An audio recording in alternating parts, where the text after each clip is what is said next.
ഫേസ്ബുക്കിലെത്തി കടം ചോദിക്കുന്നതും ഫോൺ വിളിച്ച് virtual arrest ചെയ്യുന്നതുമായുള്ള തരികിട പരിപാടികൾക്ക് ശേഷം തട്ടിപ്പുകാർ അവതരിപ്പിക്കുന്ന പുതിയ നാടകമാണ് ട്രാഫിക് നിയമലംഘനത്തിലുള്ള വാട്സ്ആപ്പ് ചെല്ലാൻ. കാറിൽ ലിഫ്റ്റ് കൊടുത്ത ഒരാള് സീറ്റ് ബെൽറ്റ് ഇടാതിരിക്കുകയോ ബൈക്കിന്റെ പിന്നിലിരിക്കുന്നയാൾ ഹെൽമറ്റ് ധരിക്കാതിരിക്കുകയോ ചെയ്യുന്നതിലൂടെ നമ്മൾ പോലും ശ്രദ്ധിക്കാത്ത ട്രാഫിക് നിയമലംഘനങ്ങൾ ഉണ്ടായേക്കാം. എന്നാൽ ഇതിനുള്ള ചെല്ലാൻ വാട്സാപ്പിൽ എത്തിയാൽ ഉറപ്പിക്കാം, ഇത് തട്ടിപ്പാണ്. മോട്ടോർ വാഹന വകുപ്പിൻ്റെതാണ് ഈ അറിയിപ്പ്. ട്രാഫിക് ഫൈൻ അടയ്ക്കാനെന്ന പേരിൽ വാട്സപ്പിൽ വരുന്ന സന്ദേശത്തിന് പിന്നാലെ പോയാൽ പണി കിട്ടുമെന്നാണ് മോട്ടോർ വാഹന വകുപ്പിന്റെ മുന്നറിയിപ്പ്. ഇത്തരത്തിൽ മോട്ടോർ വാഹന വകുപ്പ് വാട്സപ്പിലൂടെ ഫൈൻ അടയ്ക്കാൻ സന്ദേശം അയക്കില്ലെന്നും തട്ടിപ്പുകാർ അയക്കുന്ന ലിങ്കിൽ കയറി കയ്യിലുള്ള കാശ് കളയുന്ന തട്ടിപ്പിന് ഇരയാകരുതെന്നും മോട്ടോർ വാഹന വകുപ്പ് മുന്നറിയിപ്പ് നൽകുന്നു. അറിഞ്ഞോ അറിയാതെയോ ഒരു ട്രാഫിക് നിയമലംഘനം നടത്തിയിട്ടുണ്ടോ എന്ന് ആദ്യം ഉറപ്പാക്കുക. ട്രാഫിക് നിയമലംഘനം നടത്തിയിട്ടില്ലെന്ന് ഉറപ്പാണെങ്കിൽ ഇത്തരമൊരു സന്ദേശമോ പേയ്മെന്റ് ലിങ്കോ നിങ്ങളുടെ മൊബൈലിൽ വരില്ല.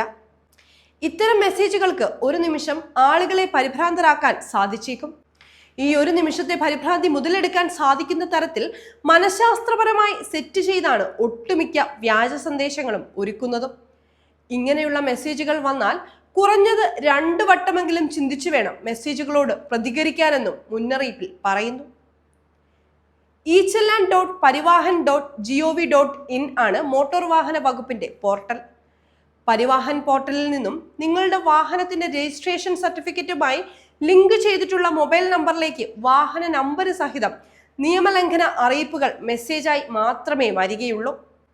നിയമലംഘനത്തിന് പിഴയടയ്ക്കാനുള്ള ഒരു പേയ്മെന്റ് ലിങ്ക് ഉൾപ്പെടെ വാട്സപ്പ് മെസ്സേജ് അയക്കാനുള്ള സംവിധാനത്തിലേക്ക് ministry of road transport and highways high tech ആയിട്ടില്ലെന്നാണ് മോട്ടോർ വാഹന വകുപ്പ് തന്നെ പറയുന്നത്.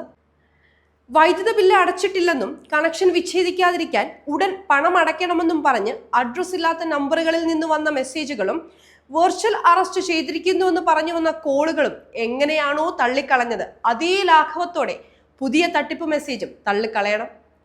ഇത്തരം സന്ദേശങ്ങൾ ഓപ്പൺ ചെയ്ത് പുലിവാല് പിടിക്കാതെ സന്ദേശത്തിന്റെ സ്ക്രീൻഷോട്ട് എടുത്ത് MVD ഓഫീസുമായി ബന്ധപ്പെട്ട് സാധുത ഉറപ്പാക്കണമെന്നും മോട്ടോർ വാഹന വകുപ്പിന്റെ നിർദ്ദേശത്തിൽ പറയുന്നു.